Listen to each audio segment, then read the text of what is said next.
200,000, 250,000 over. And you didn't decide maybe I should cash out then? No, you let it go all the way down to 30 after that. Well, I did cash out then. So but you cashed out $200,000? Yeah, what do you think I've lived off of since 2000 or 2020? I've had to live off something. Yes, you guys just heard that right. Boogie2988 put $250,000 in the crypto. It went up to $750,000, went back down to $200,000, and then he pulled the money out, as he said in that clip I just played, in 2020. That means in the year of 2020, he had $200,000 in his bank account, just $200,000, and that's on top of the money he was making from 2020 to 2023. So he's saying he's broke now. He's saying he has no money. This whole documentary is about how broke he is. He constantly e-begs for cash because how broke he is. But you're telling me you had $200,000 in your bank in 2020. It is now 3 years later, and you're actively making money off YouTube this entire time. It doesn't matter how much you're making. Let's say you made $1,000 a month, which is super duper duper small. That's nothing. But let's say you made $1,000 a month since 2020. That would be $36,000 plus the $200,000. So he's had $236,000 to live off of since 2020, and that's saying he made $1,000 a month, which is a complete bullshit. He's clearly made way more than that. Even in the documentary, he talks about making more than that per month. So we're going like very minimum here, right? The most minimum possible, and $236,000 since 2020. And if you have that money, you budget that right, you can live off that fine, right? And that's, hell, take away the $1,000 a month. Just make it $200,000 a month since 2020. That's around $75,000 a year. Or $70,000 a year about. Yeah, $70,000 is closer. So $70,000 a year, not including any money he had, he's made over the past 3 years. He had $70,000 a year to spend since 2020. So how is he broke?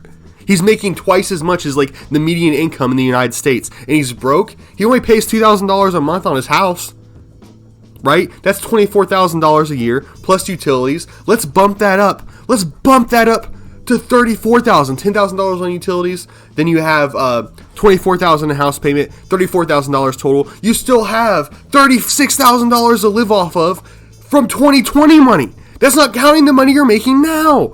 And I don't know why Mutahar didn't go off like I am right now about this point. I think Boogie was just being so blatantly idiotic that Mutahar didn't pick up on it in this argument they're having. But he said he pulled $200,000 out of crypto in 2020. So you have $200,000, right? I don't know. Maybe he invested it elsewhere. But if you're hard on money and you have $200,000, why the hell aren't you doing anything with it, buddy? Why are you e-begging online? Most people live paycheck to paycheck. I live paycheck to paycheck, right? Everyone lives paycheck to paycheck, and this fat piece of shit has $230,000 actually in savings if we include the crypto wallet he has. $230,000 in saving, and he's still e-begging on the internet for money because he's so pathetic. How is this even possible, guys? I don't understand how this is even possible. This is the most pathetic man on the entire internet. Literally. How did he got caught in this lie in this stream and no one's calling it out? No one's talking about this. So he has $230,000 in 2020, right? He has the $30,000 in crypto. Then he has $200,000 that he pulled out from it. So that's $230,000. That's plenty enough to live off of from 2020 to 2023. That's plenty of money to live off of, especially for a single man for most of that time. And then he's making money every month off YouTube. He's making at least $2,000 to $4,000 a month, and that's the lowest estimate possible. So you're telling me you made at least, $100,000 of your own between 2020 and 2023. You have $230,000 in your savings account that you claim to still have and that you reinvested even though you're broke. And you're complaining about money troubles at all. There should have been no reason he complained about money from 2020 to 2023 because it sounds like he was fucking loaded. Unless he's blatantly lying here, which is very likely because he lies about everything. He is better off than pretty much everyone you know, right? Unless it's like a doctor you're talking to, unless you have like a doctor friend, he has more money than anyone you know. It's ridiculous to me. You know how few people have $230,000 saved? I actually don't even know anyone. Even people that have been working their whole lives with a retirement fund don't have anywhere near that much money. And this fat piece of shit is complaining about it. Saying he's broken, I can't. This is making me so mad, guys, as you guys can clearly hear in my head. And as you clearly hear him state, he had $200,000 in 2020. Then he has $30,000 currently in crypto. So where the hell did that money go is our next question. $200,000 is a lot of money. So he claimed he stopped using the hookers in about 2020. That's what the documentary said. And that's probably not true, because if he really doesn't have that money anymore, which he probably does, he's probably just lying to you guys all for money. But if he really does have that if he really spent all that $200,000 and is broke now, then he must still be doing hookers. Wait a minute, I take that back. He has to still have the money, because in this video, in this argument with Mundahar, he talks about reinvesting it, right? So he has over $230,000 in assets, guys. Over $230,000 in assets. And he's saying he's broke, he's living paycheck to paycheck. No, you're not living paycheck to paycheck, you're loaded. That's insane to me. And it's crazy that, obviously, so many people are calling out Boogie2988 on all of his lies, because there's millions of lies. But to me, this is one of the biggest lies, because that proves the documentary was a complete piece of shit. It was wasted, right? The documentary was pointless, right? It was pointless, because this man's loaded.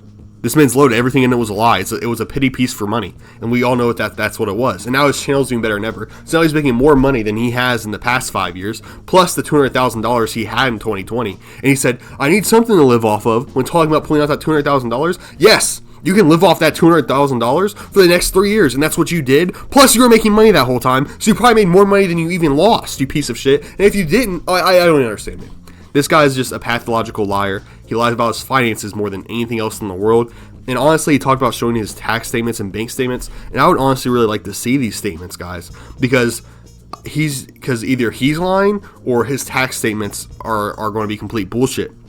It's very obvious that this Boogie documentary that Mike put together was, by Boogie's own standards, complete bullshit. The documentary was pointless. The documentary was terrible. Right, the documentary didn't portray Boogie's financial situation accurately at all. Talks about the fudged numbers, talk about how he got medications wrong, and I think Mike Klum, he either really messed up this documentary and needs to be held accountable for blatantly lying in a documentary, or Boogie's lying his ass off afterwards. And I want to lean on the side of siding with Mike Klum here, because I really don't know him, and we all know Boogie's a liar, but I mean, if Boogie puts out these bank statements and stuff, and it turns out that the numbers in the documentary were wrong, we're going to have to look at Mike Klum and be like, dude, you made a dog shit documentary. Like, it was super high quality, don't get me wrong, but almost all the information present in it was wrong. And we need to talk about that, bud. So, this is just super concerning, right? This is all complete bullshit. It just doesn't make sense to me. And I hope you guys understand what's going on here. And fuck Boogie, he's clearly a lying piece of shit and all that good stuff. But peace out, stay blessed, stay happy, and have a good one, guys.